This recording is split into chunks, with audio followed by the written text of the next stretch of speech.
بسم اللہ الرحمن الرحیم۔ سبسکرائب کیجئے ہمارے چینل کو اور بیل آئیکن کو دبائیے ہماری لیٹسٹ ویڈیو سب سے پہلے دیکھنے کے لیے۔ مصاحب ہیں حماد بادل پوری متعلق عربی ہیں، ان کی تقریر کا عنوان ہے پیغمبر اسلام انسانیت کی شخصیت۔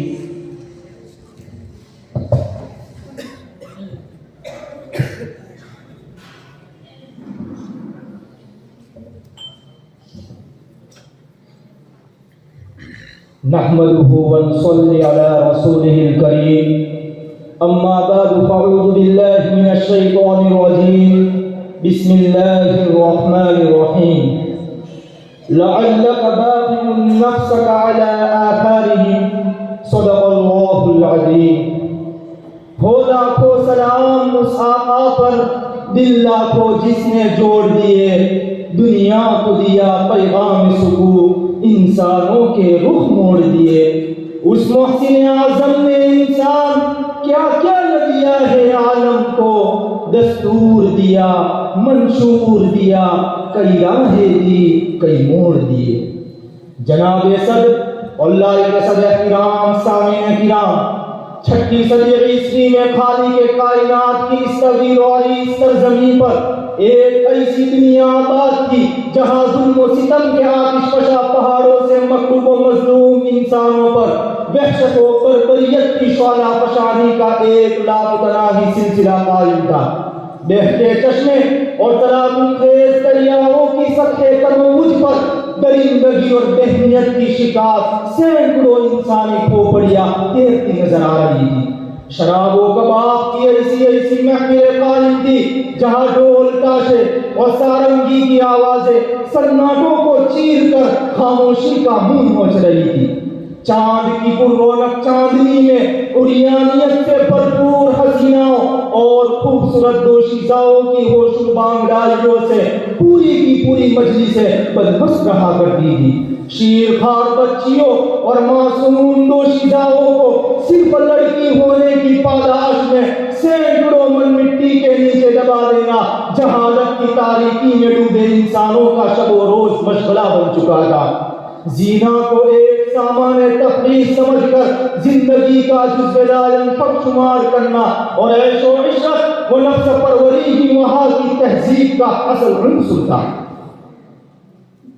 ظلمت و گمراہی کی انتہا یہ تھی کہ روئے زمین کا سب سے مقدس خطہ خانہ کعبہ سراپا بت کدہ بنا ہوا تھا، جہاں ہزاروں انسان اپنے ہاتھوں سے تراشے ہوئے بے حس و حرکت پتھروں کے سامنے سربسجود ہو رہے تھے۔ حالی نے ان کے اخلاقی معیار کا نقشہ ان لفظوں میں کھینچا ہے کہ چلن ان کے جتنے تھے سب وحشیانہ، کہ چلن ان کے جتنے تھے سب وحشیانہ، فسادوں میں کٹتا تھا ان کا زمانہ، ہر ایک لوٹ مار میں تھا یگانہ، نہ تھا کوئی قانون کا تازیانہ۔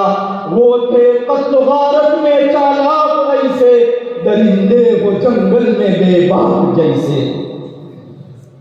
برادران ملت، جہاں یہ تمام کے تمام اخلاق سوز واقعات رونما ہو رہے تھے، وہ کوئی اور زمین نہیں بلکہ وہ عرب کی سرزمین تھی، اور ان کو عملی جامہ پہنانے والے وہ عرب کے خانہ بدوش بدو تھے جن کی جہالت کا پوری دنیا میں ڈسکا بج رہا تھا۔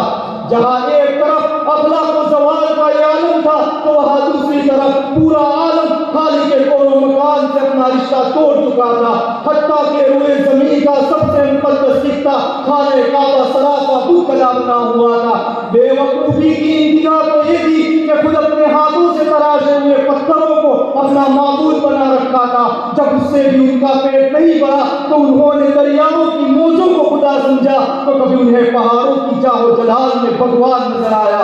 کسی نے شیروں کی درندگی میں خدا کو تلاش کیا تو کسی کو سانپوں کی ڈنکوں میں خدا نظر آیا۔ کسی نے آکاش کی وسعت کو معبود کا درجہ دیا تو کسی کو زمین کی تہوں میں خدا نظر آیا۔ کسی نے گلشن کی کلیوں میں خدا کو تلاش کیا تو کسی کو سیاروں اور ستاروں کی جھرمٹ میں خالق کائنات نظر آیا۔ یہ ظلمت و کفر سے لبریز فضا اور سنگلاخ سرزمین تھی جن کی اصلاح کے لیے سرکار دو عالم محمد تشریف لائے. آپ نے ظلمت و کفر کی 13 تاریخ کٹاؤں میں بھٹکے ہوئے لوگوں کو بے یار و مددگار نہیں چھوڑا، بلکہ ان کے اندر ایک ایسا انقلاب برپا کیا کہ سینکڑوں خداؤں کے ماننے والوں کے علاقے میں کھلبلی مچ گئی اور ہزاروں اصنام پرستوں کے ایران شہر میں کوہرام برپا ہو گیا. سامعین کرام اور پیغمبر عربی کے دیوانوں، دنیا میں بے شمار اسلامی و انقلابی تحریکیں رونما ہوئی، بڑی بڑی تنظیموں اور نیٹ ورک کا قیام عمل میں آیا، کتنے لٹریچر اور رسائل منصع شہود پر آئے.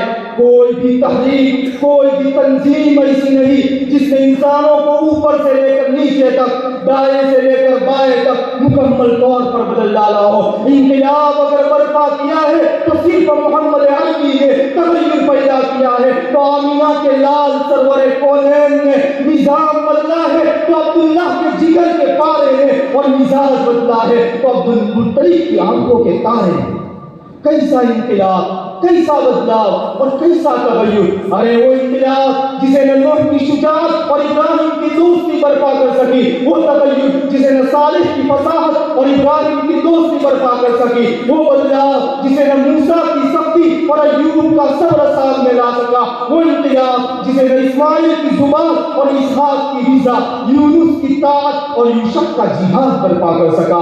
پیغمبر انقلاب محمد عربی صلی اللہ علیہ وسلم نے اس معاشرے میں برپا کر دیا جو صحرائی ڈاکوؤں اور لٹیروں کا مسکن بنا ہوا تھا.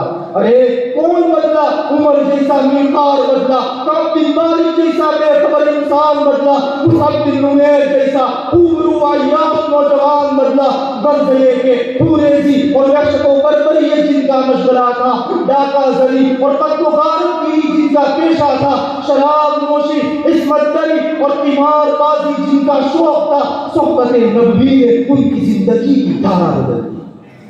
تاجدار مدنی کے دیوانوں، آپ صلی اللہ علیہ وسلم کی اخلاقی تربیت نے لوگوں کے اندر کیسا انقلاب برپا کر دیا. اس کا اندازہ حضرت معیز اسلمی اور غالبیہ کے اس واقعے سے جن کو امام مسلم نے نقل کیا ہے. یہ تھی آپ کی تعلیمات کے وسرات کہ خود بخود گناہوں کی سزا لینے کے لیے دربار رسالت میں گنہگار حاضر ہونے لگے. تاریخ شاہد ہے کہ اتنا بڑا انقلابی شخص اس روئے زمین پر کبھی چلواگر نہیں ہوا. آخر یہی تو وجہ ہے کہ صرف 23 سال کی قلیل مدت میں انسانی اقدار سے عاری قوم کو اس پیغمبر انقلاب نے اخلاق و اقدار کی اس بلندی پر پہنچا دیا جہاں تک کسی اور قوم کی ذہنی رسائی بھی نہیں ہے.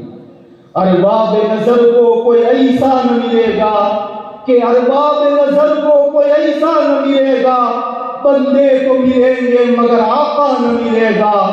ڈھونڈے گی تاریخ جو ثانی محمد، ثانی تو بڑی چیز ہے، سایہ بھی نہ ملے گا. وآخر دعوانا الحمدللہ رب العالمین.